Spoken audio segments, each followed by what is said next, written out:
Assalamualaikum warahmatullahi wabarakatuh. Jumpa lagi bersama saya di Paradigma 45, sahabat Paradigma 45 sebangsa setanah air. Semoga kita semua senantiasa diberikan kesehatan oleh Allah Subhanahu wa taala untuk senantiasa menjaga negara kesatuan Republik Indonesia.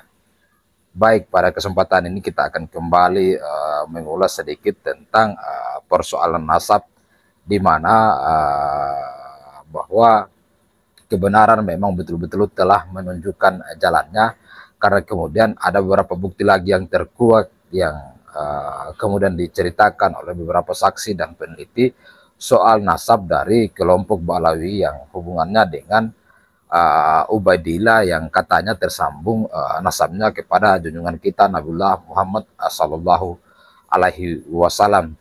Sedangkan seperti yang kita ketahui bersama bahwa di dalam sejarah yang dimana pada manuskrip, pada kitab-kitab yang ada dari abad 4 sampai abad 7 itu tidak ada kemudian nama Ubaidillah yang kita temukan di beberapa manuskrip yang telah diperlihatkan oleh Ki Haji Madudin Al-Bantani maupun kiai-kiai Nusantara yang lain yang kemudian melakukan penelitian terhadap nasab-nasab, baik nasab dari Nabiullah Muhammad SAW sampai kepada nasab Wali Songo, termasuk mencari tahu apakah memang Ubaidillah itu ada sebagai keturunan Nabi yang kemudian tersambung nasabnya kepada Nabiullah Muhammad SAW.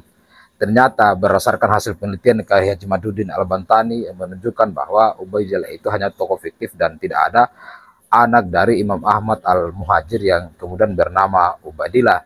Dan ini saya kira adalah penelitian yang ilmiah karena berdasarkan hasil penelitian dari beberapa manuskrip yang ada dari abad 4 sampai dengan abad 7. Namun kemudian Ki Haji Madudin menunjukkan bahwa memang Ubaidillah itu ada dan tidak ada nama Ubaidillah yang kemudian tersambung nasabnya kepada junjungan kita Nabiullah Muhammad SAW. Berarti ini fakta-fakta yang kemudian ditunjukkan oleh kelompok Balawi ini hanya cerita fiktif atau ngarang yang kemudian mengaku-ngaku sebagai cucu Nabi dan merupakan katanya keturunan dari Ubaidillah dan mengaku sebagai bernasab kepada junjungan kita Nabiullah Muhammad Sallallahu Alaihi Wasallam. Lalu ada kemudian hari ini telah kita saksikan juga bahwa ada kemeran lagi yang ditunjukkan oleh Prof. Menecen Ali yang kemudian menceritakan bahwa jelas di dalam kitab-kitab nasab yang kemudian semenjak junjungan kita Nabiullah Muhammad SAW nasabnya itu tercatat sejak abad 3 Hijriyah, yang kemudian jelas bahwa nasab dari Nabi Muhammad itu betul-betul tercatat dan jelas siapa saja keturunan-keturunannya. Kalau kemudian Prof. Menacen mengatakan bahwa kalau kita hubungkan dengan apakah nasab dari Ubaidillah itu ada, seharusnya nasab Ubaidillah itu memang ada kalau Ubaidillah ini bukan tokoh fiktif atau ada dalam kenyataan. Namun ternyata data yang kemudian menunjukkan nasab dari Ubaidillah ini yang katanya seharusnya ada di abad keempat itu ternyata tidak ada, yang kemudian Prof. Menacen Ali mengatakan bahwa seharusnya yang lebih jelas catatan nasabnya itu adalah Ubaidillah, bukan malah Nabiullah Muhammad SAW yang lebih duluan hidup dan dibanding dengan Ubaidillah. Untuk itu mari langsung saja kita saksikan dulu selengkapnya apa yang dikatakan oleh Prof. Menacem Ali berikut ini. Muhammad Sallallahu Alaihi Wasallam sudah termaktub di dalam kitab Jamharah Nasab Quraisy, abad ketiga Hijri. Jadi kalau dibandingkan dengan masa kehidupan Nabi Muhammad Sallallahu Alaihi Wasallam, jaraknya jauh atau dekat itu, sangat dekat. Tapi dokumen nasab Nabi Muhammad Sallallahu Alaihi Wasallam ada. Lalu bandingkan dengan Ubaidillah yang abad-abad yang selanjutnya muncul belakangan, tapi dokumen itu nggak ada sama sekali. Kalau kita berpikir waras Pak ini, nalar kita jelas. Seharusnya untuk melacak nasab Nabi Muhammad Sallallahu Alaihi Wasallam itu dokumennya agak susah seharusnya. lebih tua soalnya. Karena lebih tua, Lebih jauh. lebih mudah untuk melacak nasab Ubaidillah. Agak Karena era belakangan. Tapi itu pun tidak dokumen mengenai nasab Ubaidillah nggak jelas seperti sejelas nasab Nabi Muhammad SAW. Iya, jelas ya. Kemudian apa yang dikatakan oleh Prof. Medicine Ali yang kemudian menjelaskan tentang nasab dari Nabi Muhammad SAW, bahwa nasab dari Nabi Muhammad SAW itu tercatat dengan jelas siapa saja keturunannya.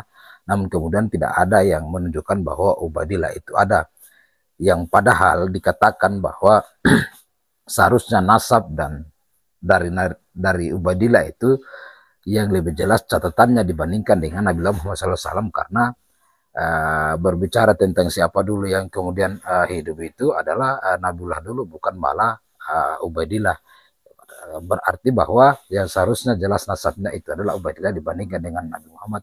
Tapi ini malah sebaliknya, bahwa pencatatan nasab dari Nabi Muhammad itu lebih jelas dibandingkan dengan Ubaidillah. Memang sejarah telah mencatat bahwa dalam setiap manuskrip yang ada itu dari abad 4 sampai dengan abad 7 memang tidak ada kemudian nama Ubaidillah. Jadi apalagi yang kemudian pembelaan yang akan dilakukan oleh kelompok Ba'alawi ini. Apalagi berbicara tentang sejarah hadirnya Ba'alawi di Indonesia, itu mereka kemudian mengakui bahwa justru yang berjuang untuk memerdekakan Indonesia ini adalah mereka. Tapi sudah tidak menjadi rahasia umum lagi, bahkan ini menjadi pengetahuan bagi semua orang bahwa yang kemudian memperjuangkan kemerdekaan Indonesia itu membangun dan mendirikan negara-negara, mengislamkan kerajaan-kerajaan yang ada di Nusantara itu untuk kemudian memperjuangkan kemerdekaan itu adalah 9 wali atau Wali Songo yang kemudian datang pada abad ke-14 Masehi. Sedangkan kedatangan dari keturunan Yaman ini atau para habaib ini ada pada abad 19, seperti yang kita ketahui bahwa kemudian dipanggil untuk menjadi mufti oleh kerajaan Belanda yang kemudian datang menjajah ketika itu di Batavia atau di Jawa sana. Jadi ini adalah pengetahuan umum. Jadi kalau kemudian kelompok Ba'alawi ini mengklaim bahwa yang memperjuangkan kemerdekaan Indonesia ini adalah kelompok Ba'alawi sendiri, saya kira itu adalah kesalahan dan kebobrokan yang kemudian ingin memutarbalikkan fakta soal sejarah yang ada di Negara Kesatuan Republik Indonesia. Karena 9 wali ini hadir untuk mengislamkan dan memakmurkan Indonesia itu pada abad 14, sedangkan mufti dari imigran Yaman ini datang itu pada abad 19. Jadi tidak ada kemudian logika yang bisa dimasukkan bahwa tidak mungkin yang membuat Indonesia ini ke arah yang lebih baik itu orang yang hadir di abad ke-19 dibandingkan dengan orang yang kemudian hadir itu pada abad 19. Jadi data-data ini kemudian menunjukkan kepada kita bahwa yang memang keturunan dari Nabi Muhammad SAW yang ada di Indonesia itu adalah 9 wali atau Wali Songo yang kemudian datang untuk mengislamkan Indonesia serta memberi keterangan-keterangan untuk kemudian bagaimana memperjuangkan Negara Kesatuan Republik Indonesia dan memakmurkan Indonesia ketika itu, bukan malah kelompok Ba'alawi yang hadir pada abad ke-19 dan mengaku sebagai cucu Nabi. Ini fakta-fakta yang telah kita tunjukkan.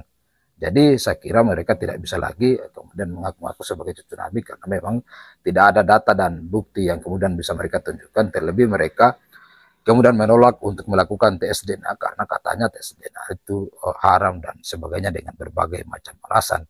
Padahal di dunia modern seperti ini saya kira itu adalah inovasi-inovasi yang kemudian merupakan perkembangan dari teknologi. Jadi kita harus kemudian mengikuti perkembangan itu dengan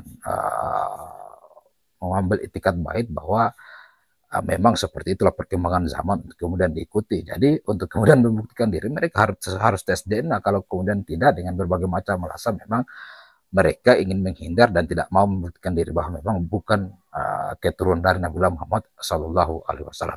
Untuk itu mari terus kita saksikan di channel ini. Assalamualaikum warahmatullahi wabarakatuh.